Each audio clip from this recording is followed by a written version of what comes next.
কাল সন্ধ্যে 7টা থেকে অন্নপূর্ণা ভান্ডার যোজনা নিয়ে 3টি বড়সড় আপডেট। হ্যাঁ বন্ধুরা, আপনি যদি অন্নপূর্ণা ভান্ডার প্রকল্পে যদি আপনি আবেদন করে থাকেন এবং এখনো পর্যন্ত যদি আপনাদের অ্যাকাউন্টে অন্নপূর্ণা যোজনার টাকা ঢুকে না থাকে এবং এখনো পর্যন্ত যদি আপনাদের অ্যাপ্লিকেশন স্ট্যাটাস যদি আন্ডার এনকোয়ারি বা রিজেক্টেড থাকে, তাহলে সেক্ষেত্রে কিন্তু এই নিয়মগুলো আপনাদের জন্য জানাটা খুবই দরকার।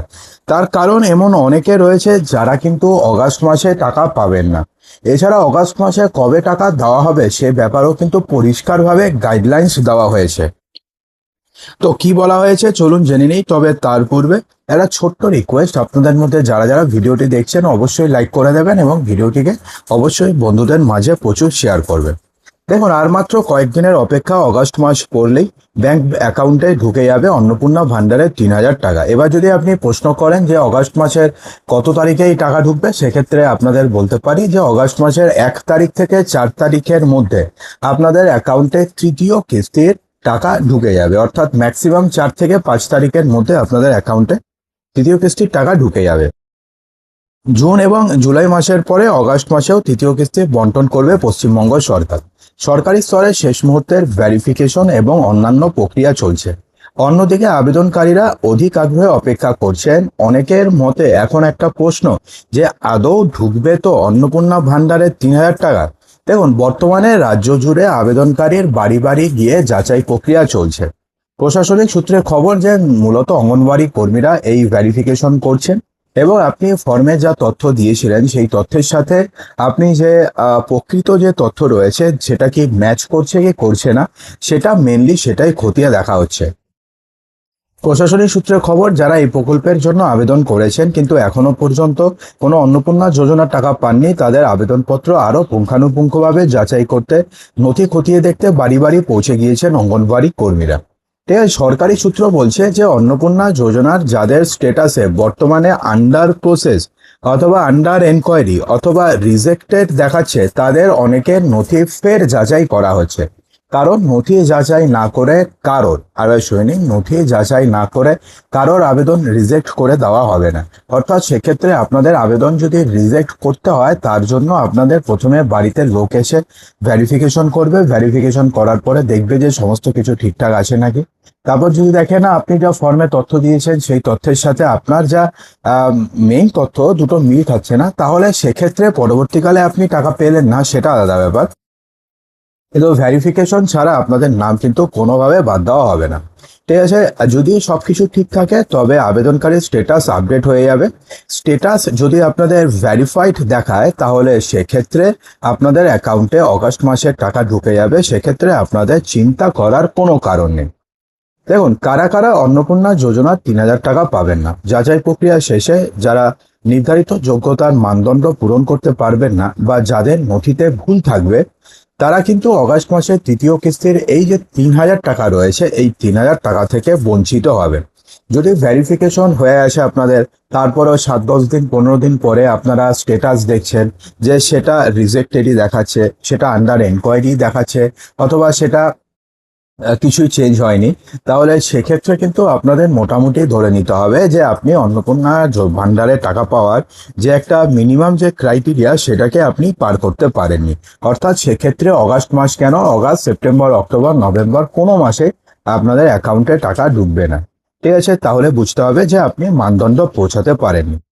নতুন করে দাবি বা অভিযোগ জানানোর কি কোনো প্রক্রিয়া রয়েছে? এক্ষেত্রে আপনাদের যদি মনে হয় যে আপনি যোগ্য, তা সত্ত্বেও আপনাদের নাম অবৈধভাবে কেটে দেওয়া হয়েছে, তাহলে সেক্ষেত্রে ঘাবড়ানোর কোনো কারণ নেই, কারণ এর জন্য আপনাদের কাছে একটা পথ রয়েছে। আপনি এক্ষেত্রে আপনাদের দাবি এবং যুক্তি স্পষ্টভাবে জানিয়ে অন্নপূর্ণা যোজনার যে হেল্পলাইন নম্বর রয়েছে সেখানে আপনি ফোন করতে পারেন। হেল্পলাইন নম্বরটি কি রয়েছে? 8282082820, 8282082820। সোমবার থেকে শনিবার সকাল 9টা থেকে সন্ধ্যা 6টা পর্যন্ত আপনি যে কোনো সময়ে আপনি এই নাম্বারে ফোন করতে পারবেন। তো এটা তো গেল প্রথম আপডেট। দ্বিতীয় আপডেটে না আরো একটা বড়সড় ঘোষণা করেছেন মুখ্যমন্ত্রী শুভেন্দু অধিকারী। সেক্ষেত্রে তিনি এখন তাদের বিধায়কদের 10 দিনের একটা আলটিমেটাম দিয়েছেন। অর্থাৎ বিধায়কদের তিনি নির্দেশ দিয়েছেন যে শুধুমাত্র আধিকারিকদের উপরে বিশ্বাস করে বসে থাকলে চলবে না, বা শুধুমাত্র আধিকারিকদের উপরে ভরসা করে বসে থাকলে চলবে না, বিধায়কদেরও এবার ফিল্ড লেভেলে ভেরিফিকেশন করতে হবে। তিনি বলেছেন যে এমন অনেক পরিবার রয়েছে যে সমস্ত পরিবারের মাসিক ইনকাম 1 লক্ষ টাকার ওপরে, তারা অন্নপূর্ণা ভাণ্ডারের টাকা পেয়েছে, এবং অনেক পরিবার রয়েছে যারা যোগ্য হওয়া সত্ত্বেও যাদের অ্যাকাউন্টে এখনো পর্যন্ত অন্নপূর্ণা ভাণ্ডারের টাকা ঢোকেনি।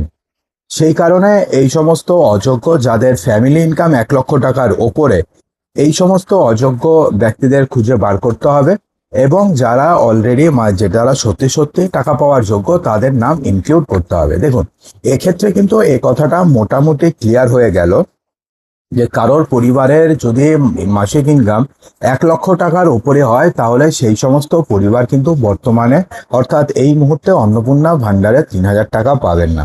ঠিক আছে। যদিও আপনি যদি বলেন এটা নিয়ে কি কোনো সরকারি নির্দেশিকা রয়েছে, দেখুন এটা নিয়ে কোনো সরকারি নির্দেশিকা নেই। এটা শুধুমাত্র বলা হচ্ছে, মুখ্যমন্ত্রী বলেছেন যে 1 লক্ষ টাকার উপরে পারিবারিক ইনকাম, তবুও তারা অন্নপূর্ণা ভাণ্ডারে টাকা পাচ্ছেন, এই সমস্ত নাম খুঁজে বার করতে হবে। তার মানেটা কি হলো? এই সমস্ত নাম বাদ চলে যাবে।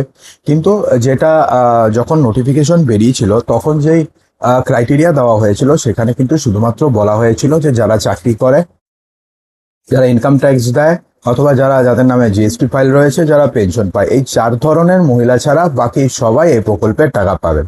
কিন্তু এখনো পর্যন্ত এমন অনেক মহিলা টাকা পেয়েছেন যাদের ফ্যামিলি ইনকাম 1 লক্ষ টাকার উপরে মাসিক, এবং বাৎসরিক ইনকাম 12 লক্ষ টাকার উপরে। তো এখন ব্যাপারটি হচ্ছে আরো একটা আপডেট, সেটা হচ্ছে এই সমস্ত মহিলাদেরকে টাকা ফেরত দিতে হবে। অর্থাৎ আপনি জুন মাসে পেয়েছেন, জুলাই মাসে পেয়েছেন, অগাস্ট মাসেও ধরুন মানে 10 দিনের মধ্যে বিধায়করা সেটা করতে পারলো না, তাহলে আপনি অগাস্ট মাসেও টাকা পেয়ে যাবেন। তাহলে কি জুন, জুলাই, অগাস্ট, সেপ্টেম্বর মাস যখন আসবে তখন তো ভেরিফিকেশনের পুরো প্রক্রিয়াই শেষ হয়ে যাবে।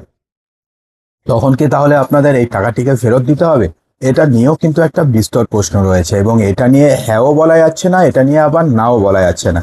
তার কারণ, যদি মুখ্যমন্ত্রীর কথা ঠিক হয়, এটা নিয়ে যদি কোনো অফিসিয়াল নোটিফিকেশন বের হয় যে যাদের ফ্যামিলি ইনকাম 1 লক্ষ টাকার ওপরে তারা এই প্রকল্পের টাকা পাবেন না, তাহলে কিন্তু সেক্ষেত্রে আপনাদের টাকা ফেরত দিতে হতে পারে। যদিও আমরা বলছি না যে টাকা ফেরত দিতেই হবে, টাকা ফেরত দেওয়ার একটা কিন্তু সম্ভাবনা থাকবে।